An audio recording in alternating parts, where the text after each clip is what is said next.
Hello and welcome to this week's episode of the Phoblographer's Inside the Photographer's Mind. I'm your host Dan Jin, and this week I'm joined by Polly Irungu. Polly is the founder of Black Women Photographers. She's also a photographer herself.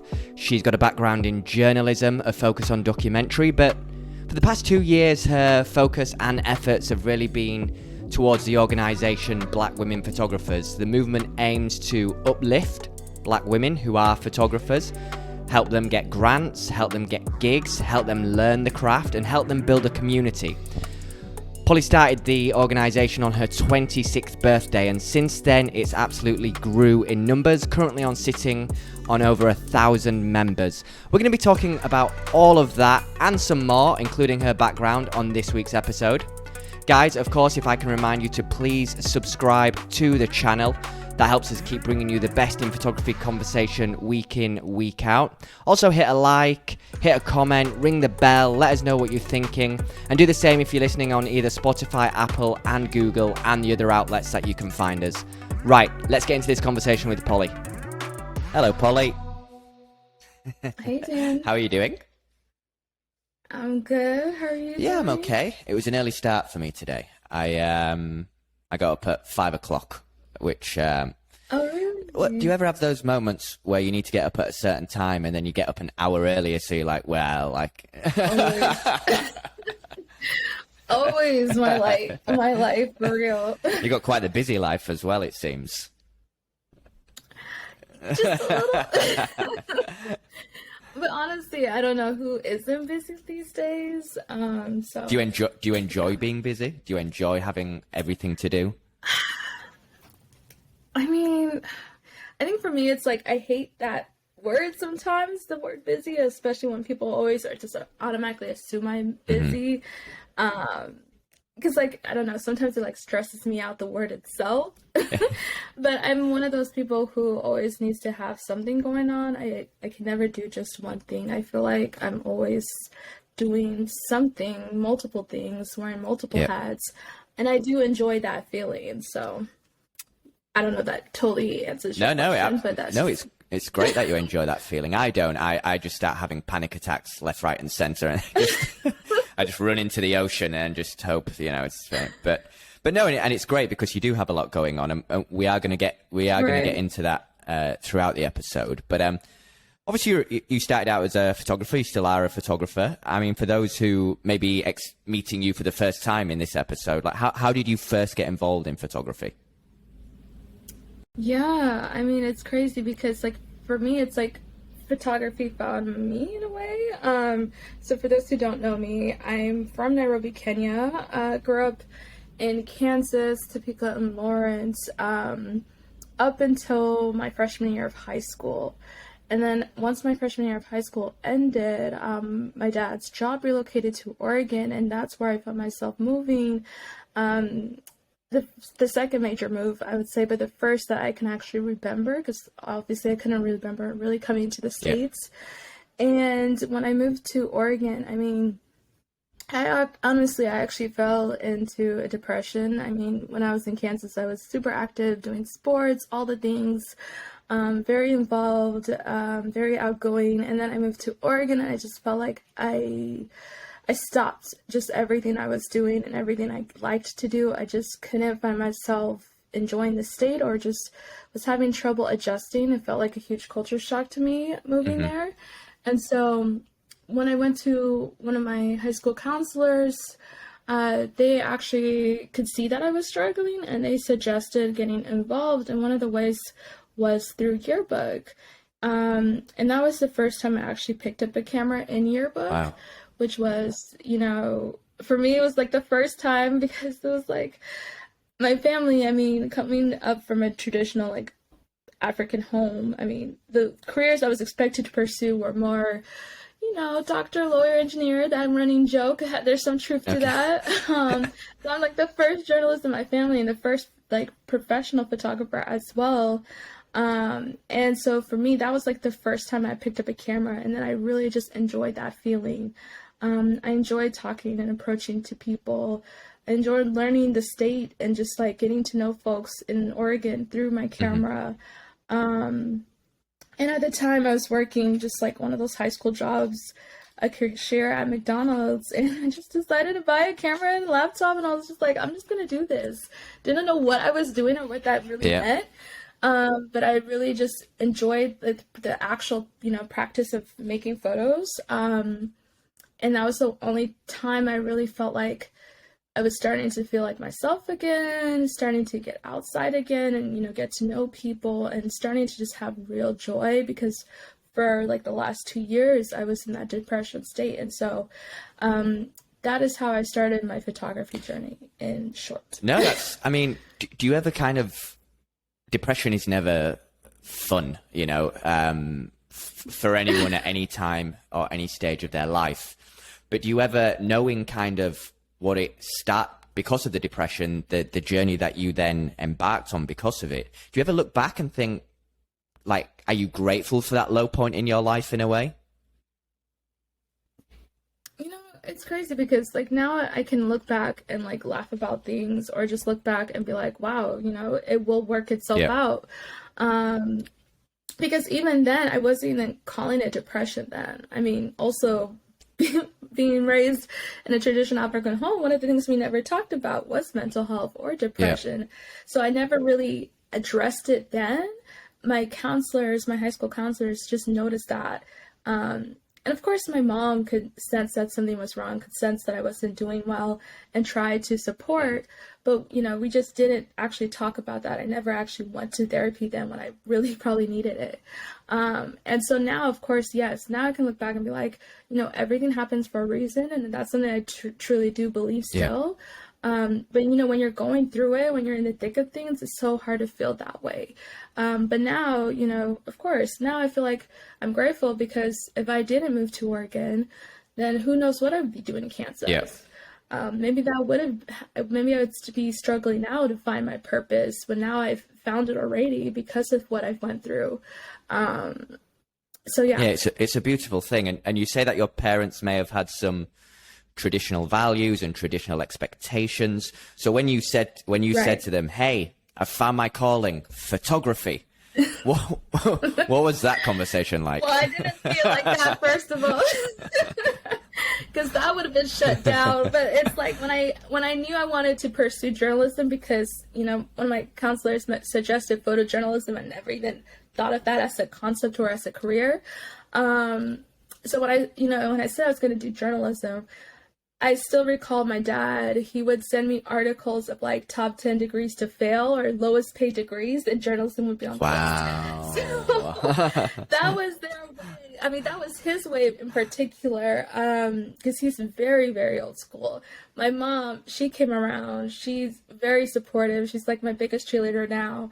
And now my brother, because what have I went through, now my younger brother, he's actually pursuing journalism himself. He's in PR. Amazing. He's a sophomore right now at the University of Oklahoma.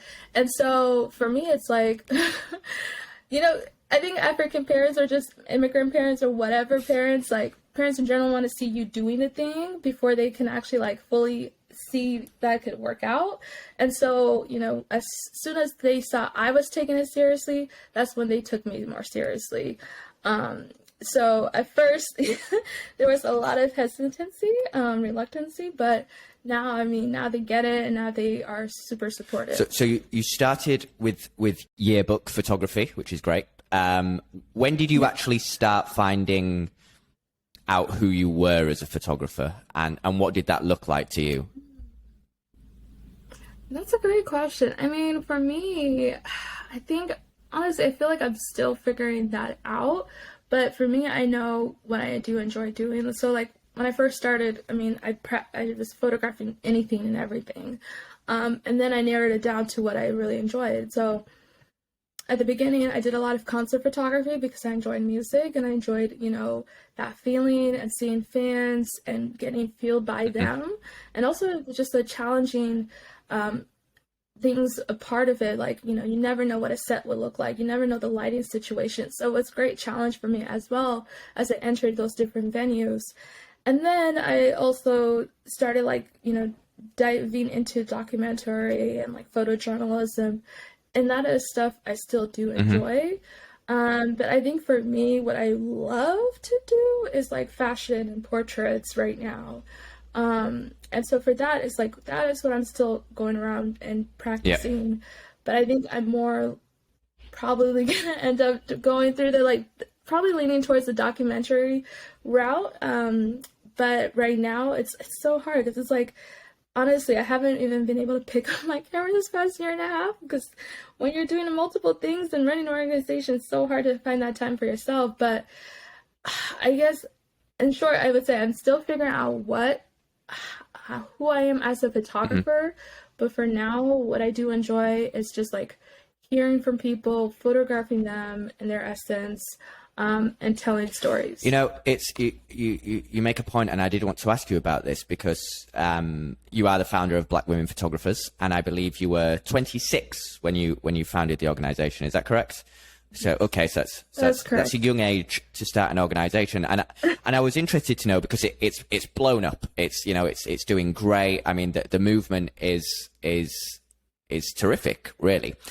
And what kind of impact? So you're on this kind of path with your photography, and then you go, okay, I'm going to set up an organization. What impact has that had on your personal development, career wise, as a photographer? And how do you feel about that?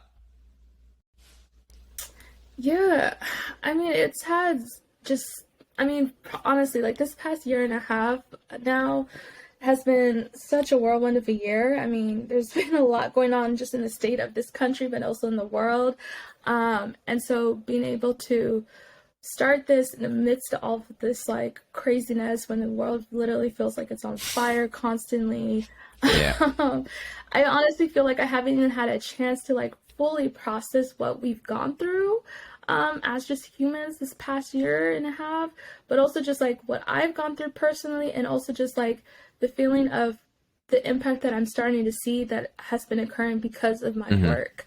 And so for me, it's just like, it's truly insane because it's like I'm helping, photographers get to whatever that next level is for them. I'm helping provide these opportunities, connecting the dots, doing a lot of educational programming and free portfolio reviews and et cetera, et cetera.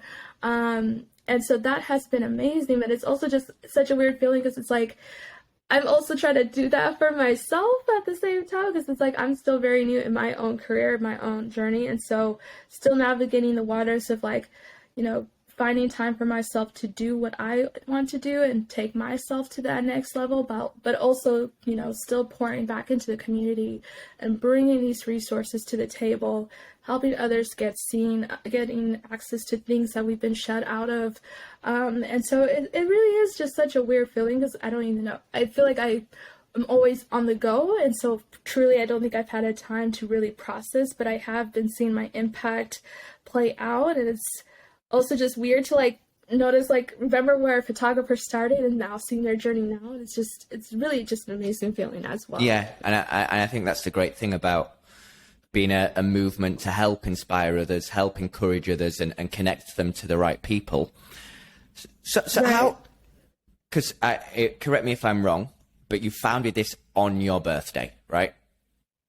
You know, Yeah, yeah. people tend to go out to restaurants, maybe have a few dinners.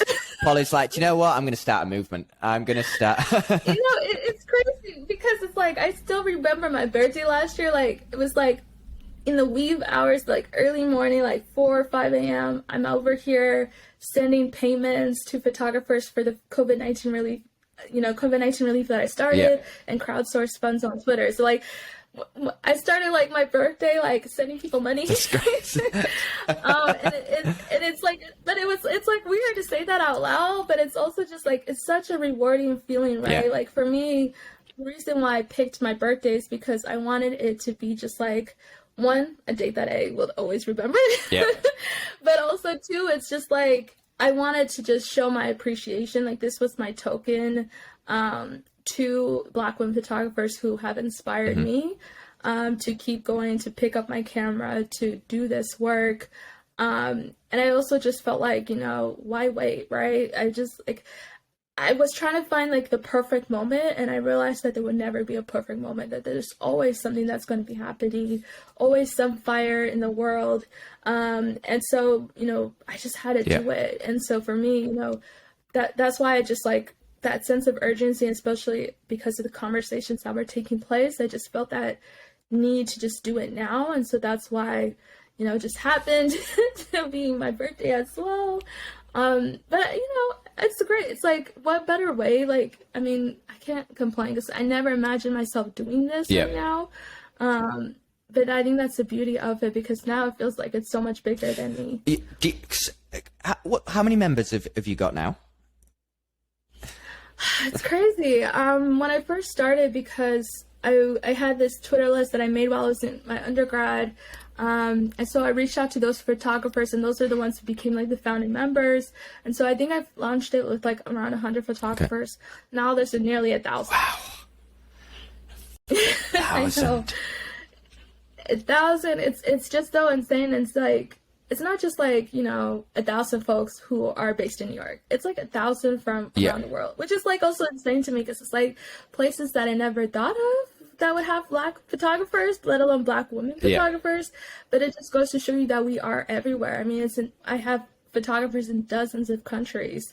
I mean, I just onboarded someone who's in Bermuda, another one who's in Belgium. It's like, it's truly insane to me, but like, this is such a great feeling, because it's like, now if, the little like marketing and the little things I've been able to do, and it's spreading to these corners of the world, like literally all these corners, it's just insane. It's so beautiful. And when you start, did you ever expect it to grow this rapidly and in this way? Was that always the goal? Like what was the main goal in the initial early days?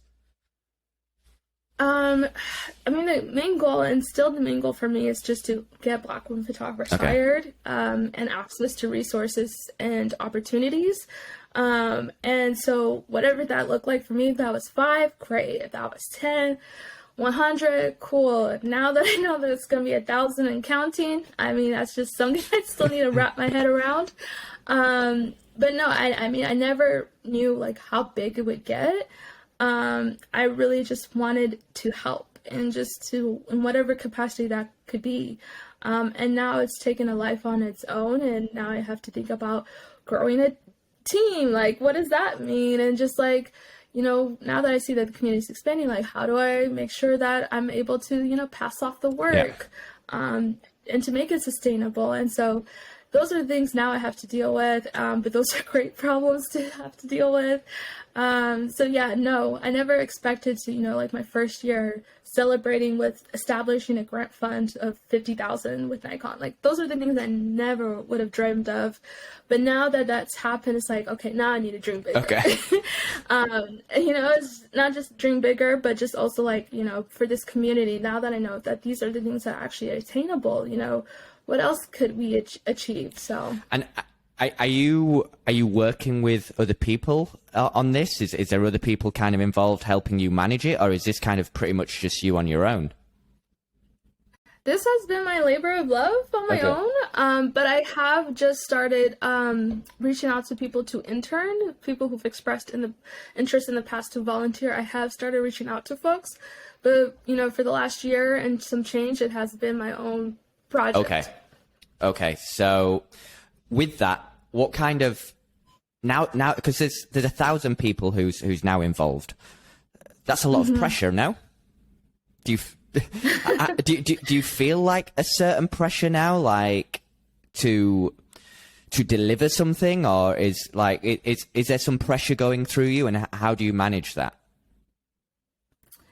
And it's crazy because for the last year and a half, I was doing this while also working a full-time job and working in news at that. And so that, was the pressure is like, being able to juggle both, and still, feeling like I'm not, even though I was doing both, I still also felt like maybe I wasn't doing enough. And so now that the community is growing, I wouldn't say necessarily I have pressure because they have put pressure on me. I feel like it's just the own pressure that I create for myself. Like I always want to strive to do more, strive to do better. I'm just that type of person that I will place that own pressure on myself before anyone else does it for me. And so like for me, it's like, yeah, I do feel like I have this sense of responsibility to provide and pour back into this community. But at the same time, I do have to realize that I am only one person, that this isn't even just like my full-time job, even though it is a job in itself, and that, I can only do so much, and it really does take a village. So I do have to lean on others to help and to pour back into this community.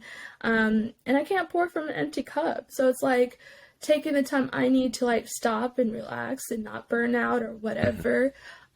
Because yeah, I do create that pressure for myself, but I think almost any creative would say the same about themselves. Like we are always wanting to take it there, to get it to that next level or whatever. And it's so hard for me to like, okay, relax. Like, it's so hard for me to like pause and like celebrate a win because I'm always thinking about like what's next. And that's something I'm trying just to work on and get better at. So that'll come with time. There's nothing wrong with giving yourself a little pat on the back every now and then, especially when you're working hard. Now, the internet, as I'm sure you know, is a wild place.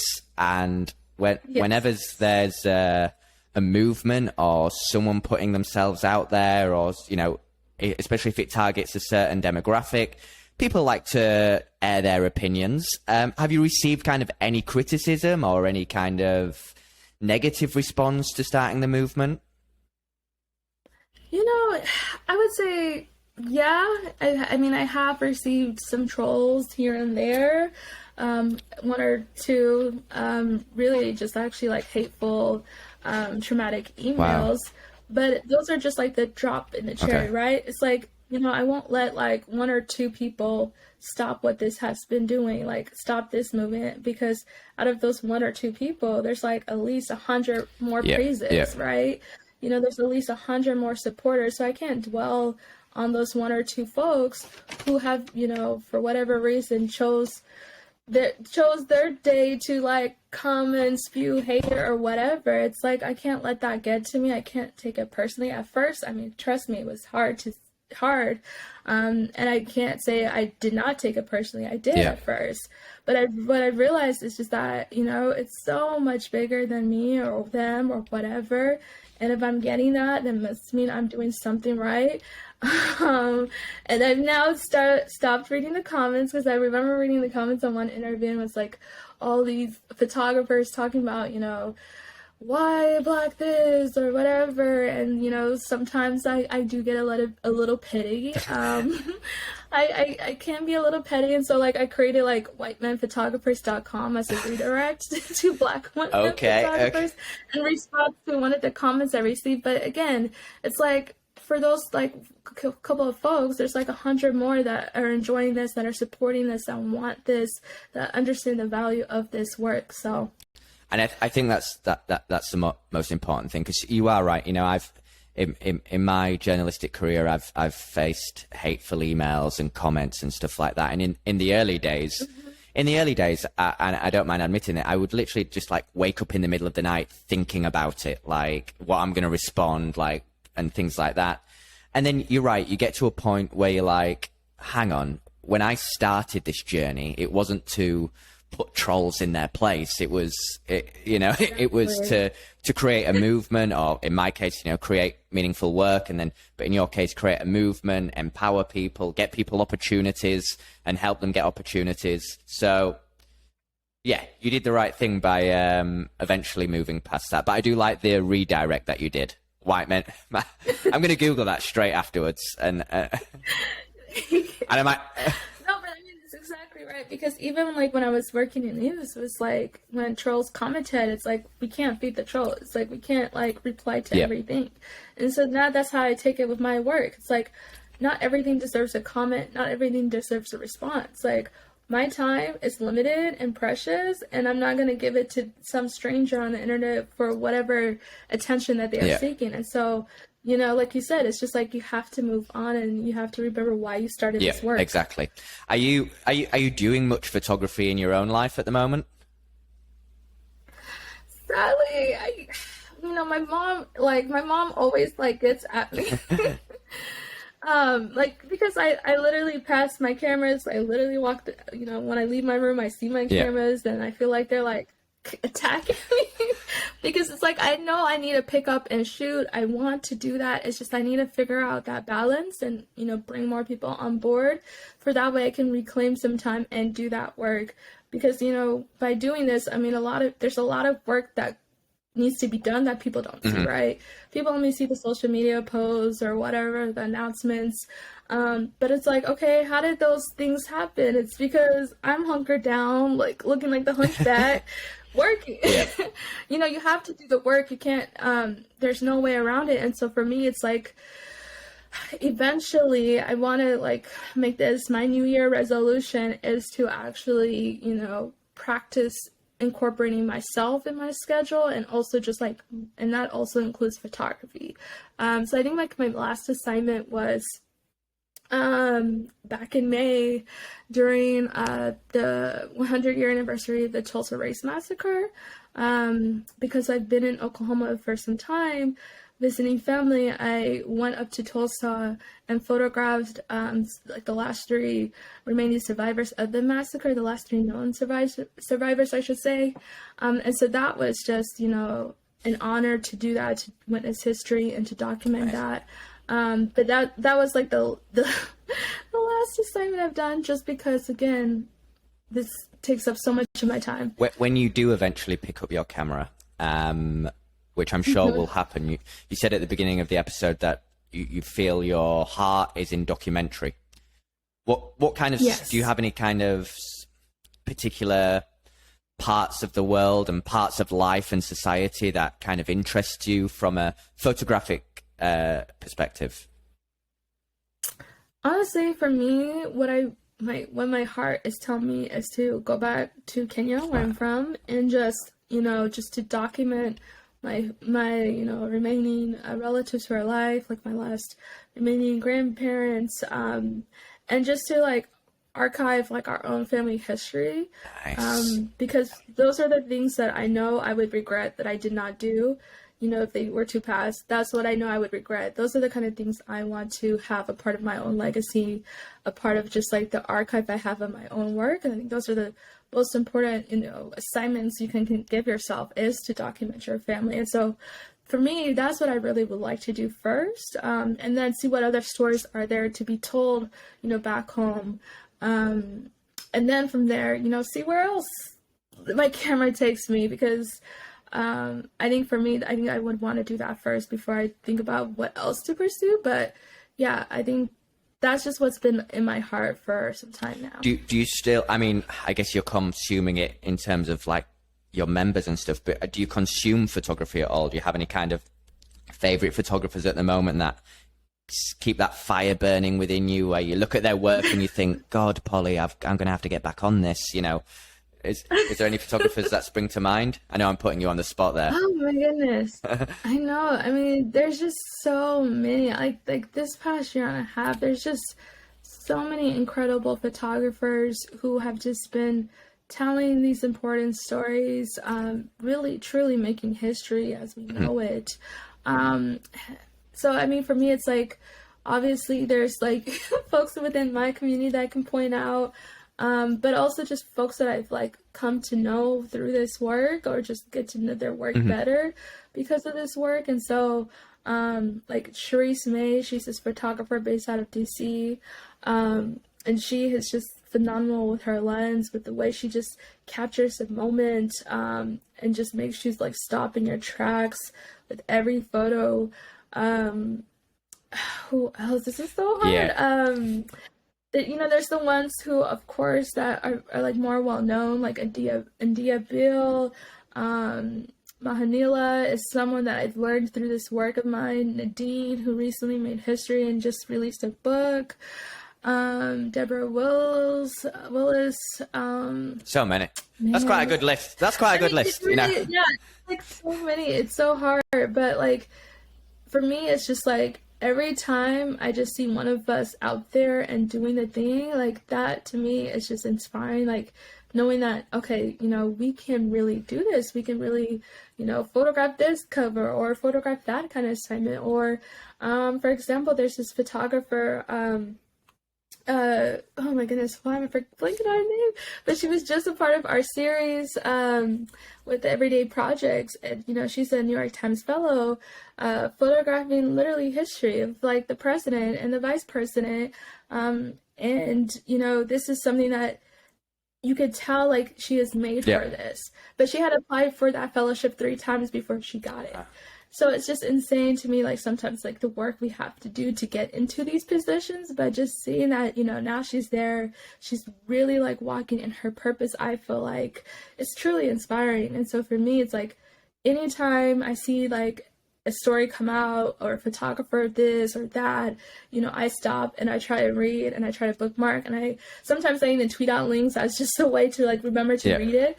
Like I just Ming Smith, who's just like this trailblazer, this icon, she just recently did something, and I was like, oh my goodness, anything that I see her name, I know I have to stop and look at it and be inspired. And so that's just like how I always try to, constantly to read and learn, and just be a sponge and just, appreciate that these photographers are out here making it easier for, the next generation. No, absolutely. I mean, you did well there. I mean, I did put you on the spot with that question, and you got a lot of names off there, and all very talented photographers. Has there been kind of you've had quite a lot of success, but has there been a kind of recent moment with the organization, with Black women photographers, where you've achieved something and it's really kind of hit home that you're doing the right thing? Has it been an achievement that's just been like, yeah, I'm going to keep doing this? Oh man, another tough question. Honestly, I think the most recent one was the grant fund, because for me it's like at the end of the day, being able to put money into someone's pocket, and being able to like say, we believe in you, we believe in your work, go out and complete it, or go out and start it, like go out and do that thing that you've always wanted to do. Like for me, like there's no other greater feeling, because as a creative, that's always what you want, right? We're always like complaining about like we don't have the funding, we don't have a budget, like like there's all these things that we feel like is stopping us. And I'm like, okay, what's that one thing that people always say? It's money. So now here's that money, go do that thing, or go finish that thing, and then bring it out into the world. And so for me, I think that's like such a humbling experience, being able to do that. Within the first year for me, it's just like overwhelming. And so right now we're reviewing the applications. Over 1,300 people applied, which is also insane. And so right now we're reviewing, it's going to take some time, but it's just like wow, like look at all these people, all these amazing, like all of them are amazing in their own right, all of them are talented in their own right, they have all these different visions and like unique ideas, and not one person is the same from each other. And so for me, it's just like wow, like that feeling, and just knowing that unfortunately, not everyone, of course, will be able to get funding. And so thinking about, okay, what are other opportunities to help these people who won't receive, which will be a lot of people that I have to disappoint, but how to like help them get, bring those ideas to life, because just because you don't receive that funding doesn't mean it's not a good idea. How do we make sure that those stories continue to be told, getting told from our own lens, from our own gaze? Like that's something that to me is just like the greatest feeling ever, the greatest achievement that I can, really think of, outside of, getting people paid through just other assignments that are one-off or whatever. Like this right here is like, these are their own stories that they've been wanting to tell, and now I'm helping them tell them. So for me, it's just like, that is just like undeniably like one of the best things I've been able to do so far. That's amazing. And grants are a wonderful thing. And you're right. The downside to grants is, there's only so much pie, and I think that's something photographers listening to this should take on board, is that if you don't get selected, it doesn't. You're right. sometimes it means your work's terrible, but more often than not, it just means, for whatever reason, it wasn't the right path for you. And it doesn't mean that someone should get disheartened, because you're right. When they're submitting their personal work, that's like the work that we hold on to the most, right? That's the work that's really in our heart. We might do assignments or client work or gigs, and that's great and all, but our own vision is like, it's like our little baby in our minds and our hearts. Yes, exactly. So when we read that email, of which I've read plenty, that reads along the lines of, "Hi Dan, yeah, no, thank you." It's like someone's literally going into your body, taking out your little photography baby, and just dumping it in the river.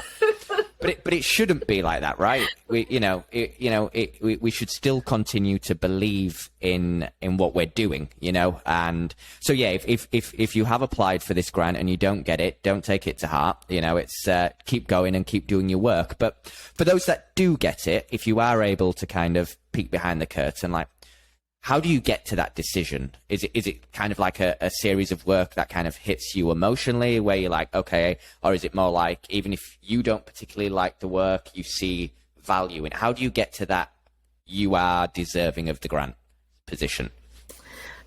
Yeah, no, that's a great question, and one that is always constantly being asked to me. But as someone who has applied for grants and received those rejections, but now as someone who's also been able to sit on grant committees and now starting her own grants, there's a lot of factors. I mean, sometimes it is the fact that we see the potential, right? Like, you just need that mentorship, you just need some guidance, you just need that funding, and we see that value and potential in you and your work.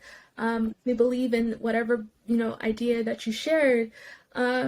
Sometimes, for photographers, a lot of folks, have that big grand idea, but they can't really be able to niche it down and really, be concise about it, articulate it, or whatever.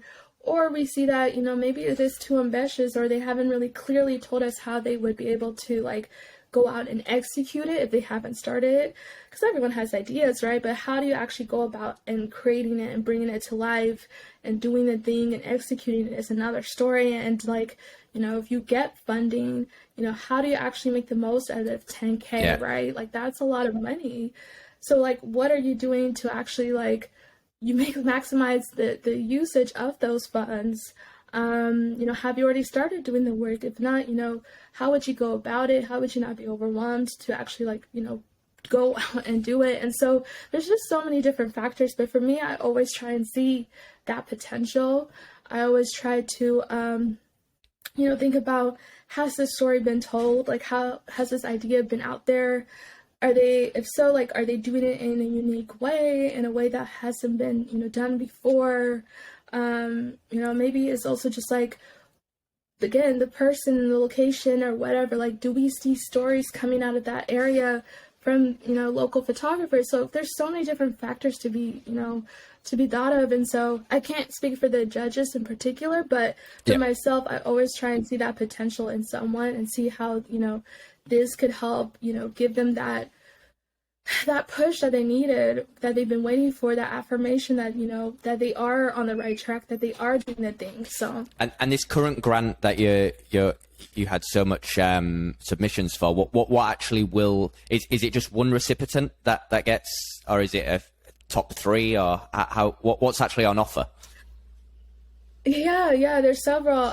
So there's one person for the 10K, but then there's a couple for the 5K, and a few more for the 3K, and then there's one each for the remaining 2 camera kits, a Nikon Z7 II and a Nikon 6 II.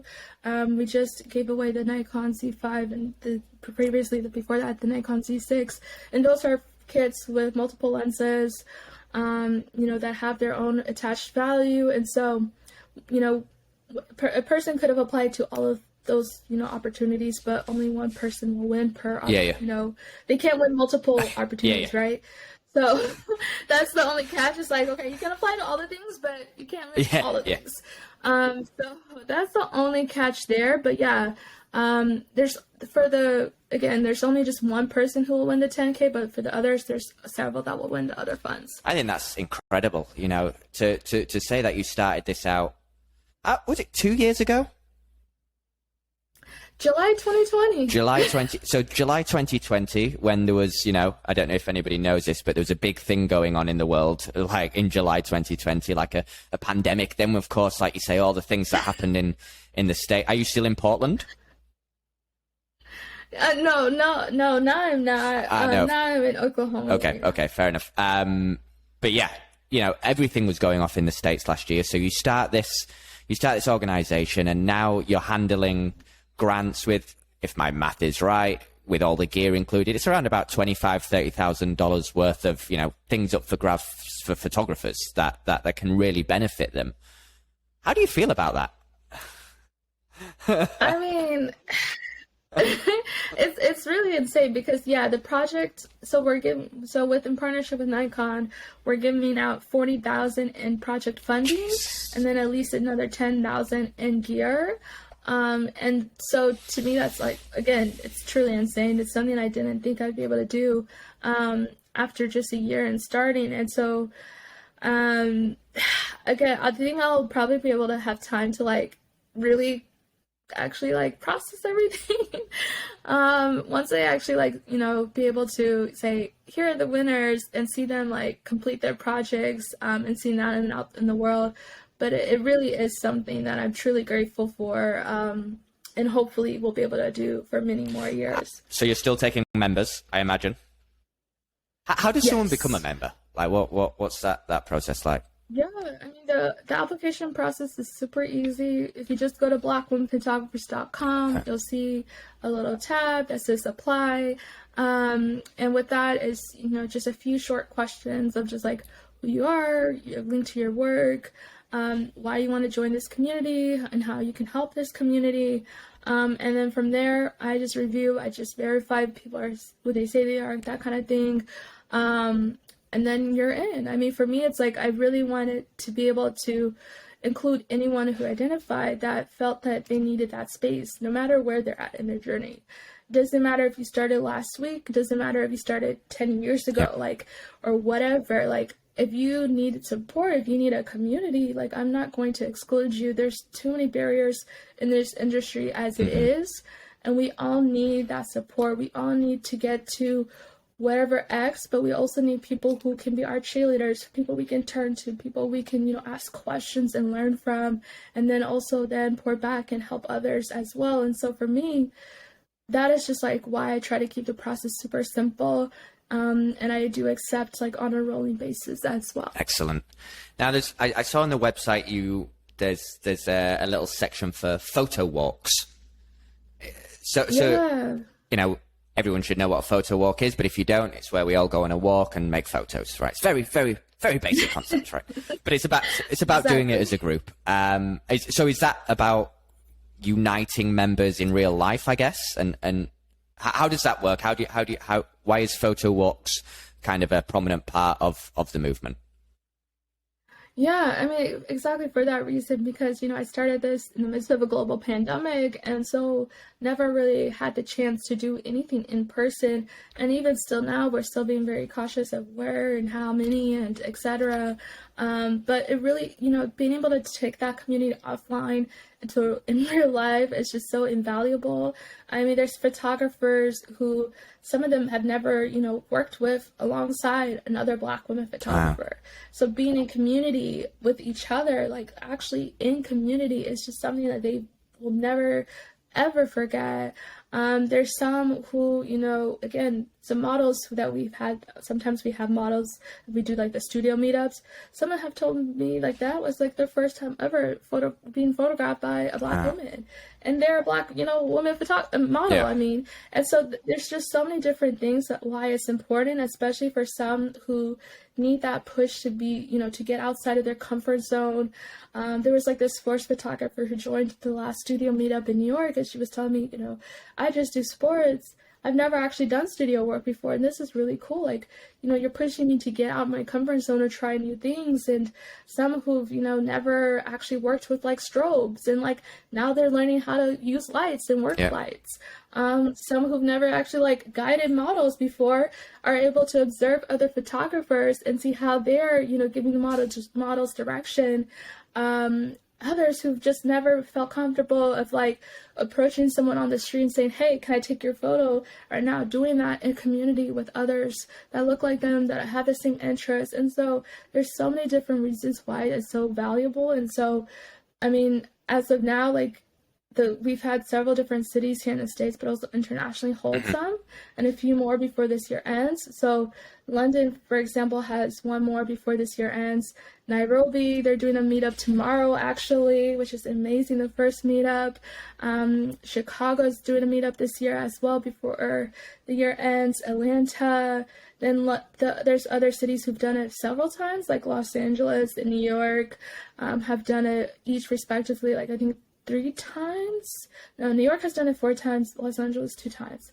And then there's just other places that have started to inquire. Like every time I post like a group photo or whatever, they're like, oh my god, I want this in my city. So now like I have a running list of cities of people who want to like host photo walks in their cities and truly actually make it a movement.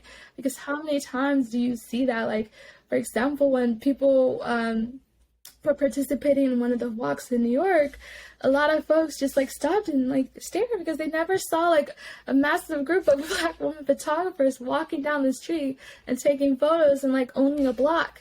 And so it's really just such a powerful feeling. And every time I feel like that's why when I post those like group photos online, like the response is always overwhelming because you don't see that in the history books, right? I never saw a group shot of Black women photographers when I first started. Like, I've never seen it, so I never knew I could do it.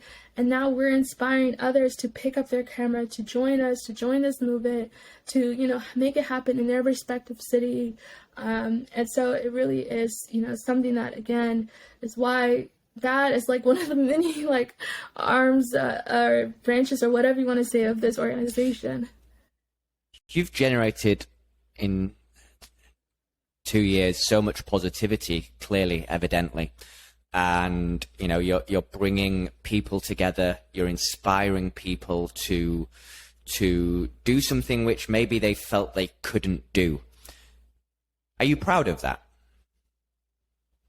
Yeah, absolutely. I mean, there's a lot of photographers who've approached me that said like, I wasn't in a good place this past year, Polly. Like I actually stopped, taking photos, or I wanted to give up on photography completely. And this has lit a fire under them to keep going, to actually, go and do that thing that they've always wanted to do, or pitch that, publication, or shoot that shot wherever. And so, yeah, I mean, I'm totally proud of that. And even just also, not just that, but also just like the other folks I've seen now start their own organizations or their own, like, newsletters or whatever, being inspired by my work. And it's crazy to feel like, I'm so young, and yet I'm inspiring people who are like twice my age. It's like such an insane feeling. But I have also known that for me, I was inspired by others, and that is just a constant game. It's like you're fueled by someone else, and then you fuel someone else.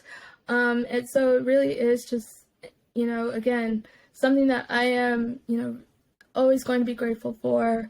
But in the moment of things, I'm just like, I just try my best to just like do the work, and let the rest follow. So, well, I think you should be immensely proud of what you've done. I think it's a great story. I think it's wonderful that, with photography, your journey started with being uplifted out of a depression because of photography, and now you're uplifting other Black female photographers around the world, not just in one small space. I will put links to the website where people can check it out and, apply to be a member. I don't want any crafty white men applying, this is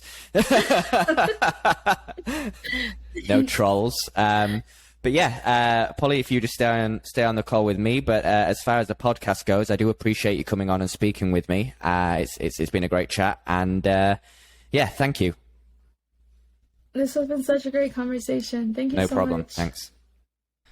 Well, that's it for this week's episode of the Phoblographers Inside the Photographer's Mind. Thanks very much again to Polly for sitting down and speaking with me. I'm sure you enjoyed that conversation just as much as I did having it. We'll be back again next week with another episode, so do stay tuned. And remember, please subscribe to the channel, ring the bell so you get a notification when a new episode is uploaded. Also, hit a comment, hit a like, let us know what you're thinking, and we'll be back again next week. See ya.